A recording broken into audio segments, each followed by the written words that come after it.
Few players have captured fans' imagination more than Gabriel Batistuta. During 12 seasons in Italy, he'd enjoy some iconic successes with Fiorentina and Roma. In 2005, he'd hang up his boots and his headband as a legend of Seria and his national team.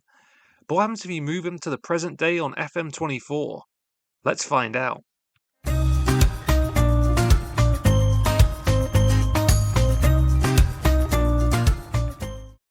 And there's no question on where we'll be moving it. He did enjoy one exceptional season with Roma, but the vast majority of his success would come with the Viola. The 2024 season in Florence was respectable. The club would finish 8th in Seria, as well as runner-up in their second consecutive Conference League final. Adding one of the best forwards in modern history should elevate them further. This is the exact same version of Batistuta who appeared on Championship Manager 1999. We're talking about one of the top forwards in world football in his absolute prime. During that season, the Argentine would contribute 26 goals in 41 matches as his side placed third in the standings. In fact, that was their highest finish in the last 25 years. But now with the front line of our man and his compatriot Nico Gonzalez, maybe they can finally register a league triumph.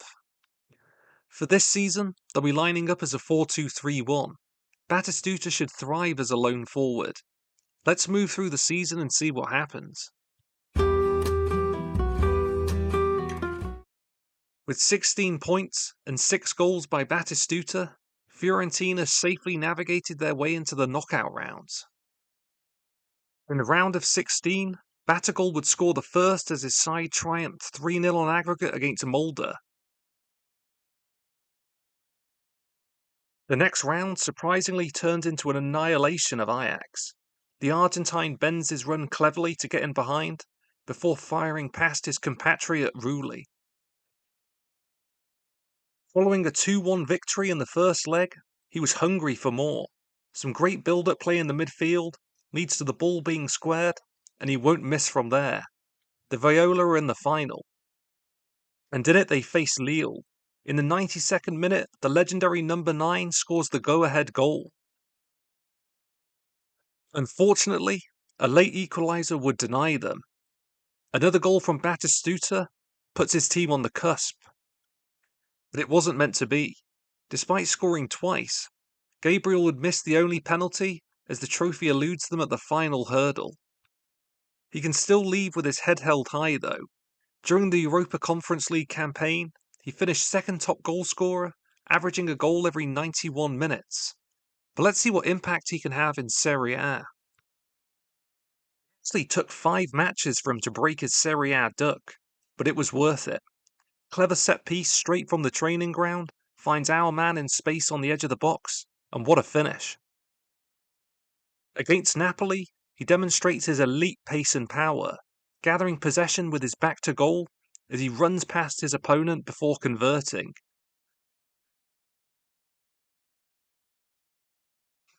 With 14 games played, things were going reasonably well. His side is 6th, 9 points off the top of the table. They've been difficult to beat, losing just twice and conceding only 10 goals. He kept demonstrating how he's much more than just a penalty box striker. A clever run in behind leads to this goal. One of my personal favourites of the season came away to Cagliari. Another inch-perfect ball, and the Argentine only needs one touch to finish. His final league contribution of the season would come on the last matchday against Atalanta. In all, Gabriel would play 49 matches with his club, contributing 42 goals and assists. Impressively, he averaged a goal every 122 minutes. His best form was definitely in the Europa Conference League, where he came so close to delivering silverware. His 21 league goals led him to 3rd place in the Golden Boot race. He ended up scoring over 30% of Fiorentina's goals. Definitely no shame getting pipped at the top by Giroud and Lautaro Martinez. But could they make a late charge for the title? Not this time around, but they did improve. They'd finished the season in 4th place, securing Champions League football. With the Argentine, they've accumulated 13 more points, scored 7 more goals, and conceded 4 less. Gabriel Batistuta was one of the most iconic players of his generation. During the peak of Seria and countless international tournaments, he stepped up where it mattered most. Here in 2024, on his return to Fiorentina, he proved more than capable a striker once again.